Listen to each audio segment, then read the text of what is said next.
Sindaco Soldan, a che punto siamo nella marcia di avvicinamento al fatidico giorno del 28 maggio, quando Pieve di Solivo sarà arrivo di tappa? Questa sera abbiamo l'incontro con tutta la cittadinanza, tutto il territorio, per presentare il lavoro intenso che il Comitato Tappa e tante associazioni hanno fatto in questi mesi proprio per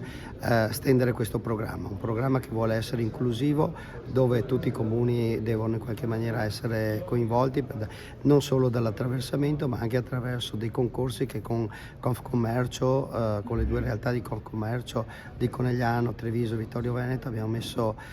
in piedi, proprio per dare anche la possibilità di essere e di rendere più bello il nostro territorio. Il lavoro più grande lo facciamo con i giovani, con le scuole, per educare, per avvicinare a questo sport, ma anche per educare all'educazione stradale. Quindi ringrazio veramente tutti gli atleti che si sono impegnati anche per essere testimonial in questi mesi, per poi vivere questo grandissimo giorno di festa che è il 28 maggio tutti insieme a Pieve di Soligo, e i giorni successivi sempre di festa con grandi altre manifestazioni sportive.